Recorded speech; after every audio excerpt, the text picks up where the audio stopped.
They say it's impossible until it's done, and that stands true for Nigeria and the Winter Olympics. Now, who would have ever thought that a country in the depth of the African tropics would go and compete in a race surrounded in snow and ice in the very chill of winter? Well, that was the dream and the vision of Shane Adegun and the Nigerian bobsled team. But what can we say for them? They came, they saw, and they conquered in their very own way. This is their story.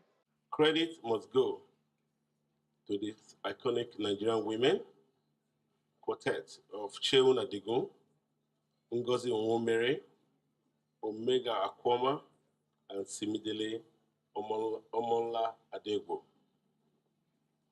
who enters the history books as the first women to represent Nigeria and Africa in the Winter Olympic Games. This is a product of Nigeria's determination to break new grounds and achieve what has never been done.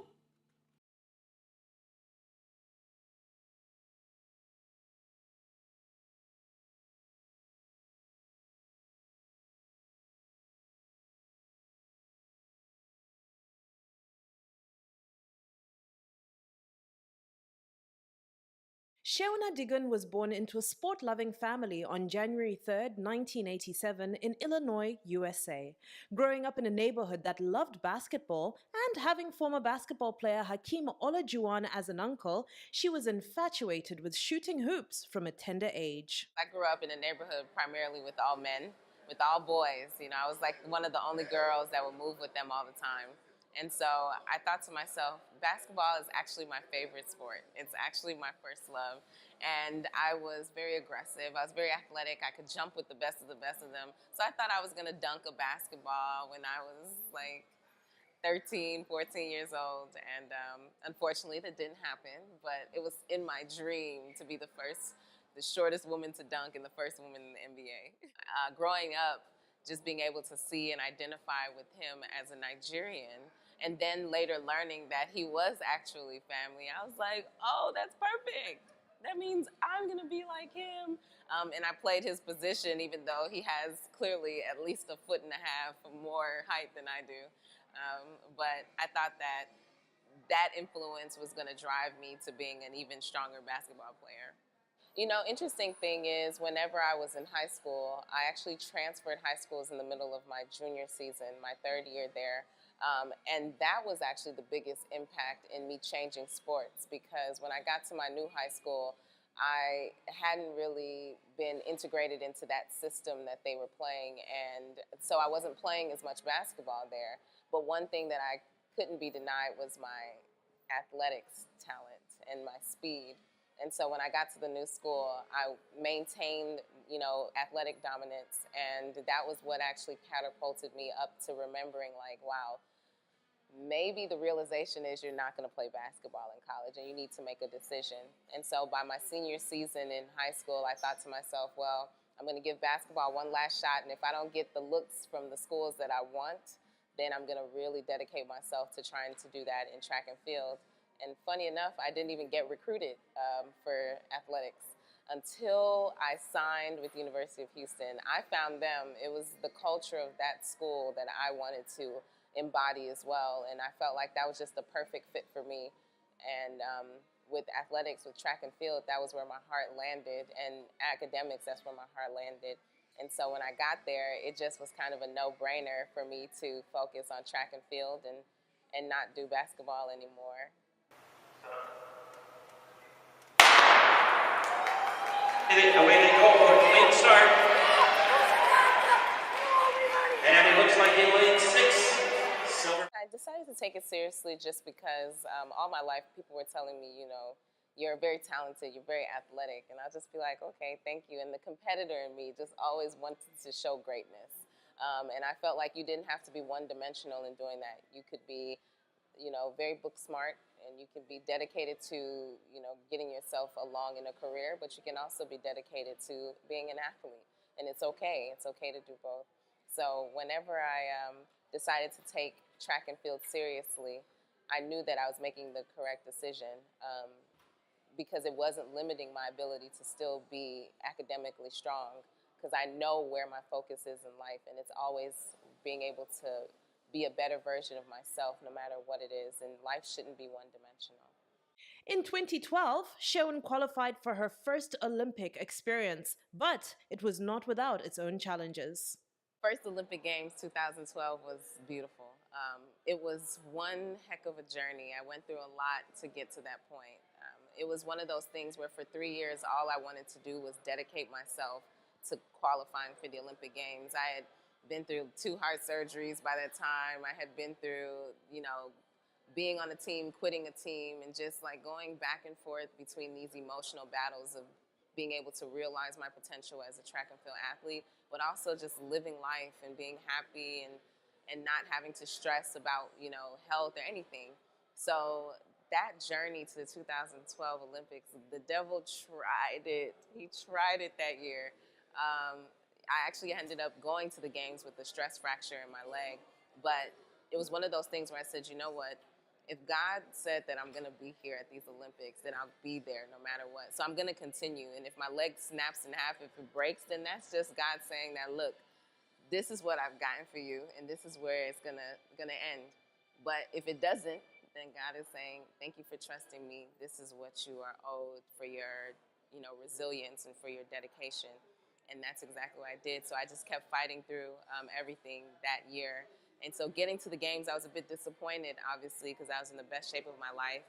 Earlier that year, I'd actually placed in the finals of World Indoors for the first time, which was, something that I had never done. And just for me to get injured going into the games. But we thank God, I gave every ounce of everything I had during those games, and I wouldn't take the experience back for anything. Although Shewan may not have known that she would one day compete in the Olympics again, her participation this time around would be in the most unexpected way imaginable. From 2009 to 2012, I had dedicated my existence almost to just wanting to be as successful as I can in athletics. And I already, before that, most people don't know, before I decided to continue with track and field in the professional realm, I had already gotten into grad school, moved my life. I was done with athletics. I was done with track and field. I quit the sport a couple times while I was in college just because the stresses on my body were a lot. But after completing the second surgery that I had my senior season in college, that was when I said, you know what, let me give this a fair shot. I'm going to give this 3 years of everything I have. And if it's meant for me to go to these games and be competitive, that's what will happen. So it wasn't like after 2012, I just decided like, oh, I'm done. It had already been something that I had created as a timeline for myself. I'm going to give everything I have for these 3 years. And then after that, we'll shut it down. I think it gave me the strength to be able to take on anything. And it really set the basis and the groundwork for me to do things bigger and better later on in life. And I think just the ability to stick with the plan, create the plan and execute it to the best of my ability, every milestone, every step of the way, it created the discipline, it created the dedication, and it created a level of resilience because obstacles will always present themselves. But that's exactly what molds you as a human, is your ability to take on things as they come and then achieve them as you go along. For 2014, that whole season, I was just supporting some of my friends who were in the sport. I was like, this is beautiful. Some of my track and field friends had gone on to do a winter sport. This is the Winter Olympic year. Let me cheer for them. This is great. And as I was watching them, I was just like, wow, this is great. This is something I might be able to do. And given the fact that I never announced my retirement from athletics in 2012, and I don't know why. To this day, I can't tell you why I didn't. It wasn't like it wasn't a thought in my mind.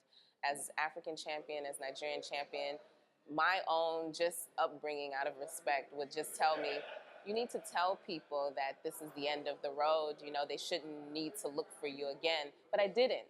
I just let it happen. And I think that was God's way of telling me to just take it easy. I got a plan for you. So when I saw bobsled and I started getting this feeling, I was like, what is this? This is like, I don't know why. I kind of like it, but I do. And eventually, I started just getting curious, and I started looking up the sport. And as I was looking up the sport, I started seeing like, wow, this is something that Nigeria has never done. And so I just stored it in the back of my brain. And eventually I decided to look up more information and learned that they were doing a tryout for the U.S. team like 3 hours from my house. And I said, Sheon, this is the opportunity right now. This is your window. If you're going to do this, this is the only opportunity you have to do it. And so you need to go try out. I prayed about it, talked to my family, and then eventually I tried out and made the team 6 weeks after training. And I was like, okay, God has something in store for me, so I'm just going to take this wherever it goes. And here we are today. Actually, it was Shem after the London Olympics. She was part of my team to the London Olympics. She did the hurdles. And for a while, I didn't see her until I met her at the Penn Relays. She was then doing assistant coaching with the University of Houston. Then she hinted me that she's doing bobsled and she's part of the US team. It's okay, fine. But somehow, since I met her, she's been very patriotic, very particular about Nigeria. Yeah, she ran for Nigeria in the Summer Olympics, but will she really want to do that for the US in the Winter Olympics? Because she has dual citizenship, so she can swing both ways.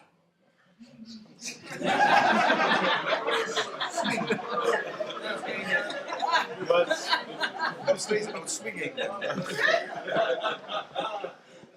okay, but I think she wanted to do it for Nigeria.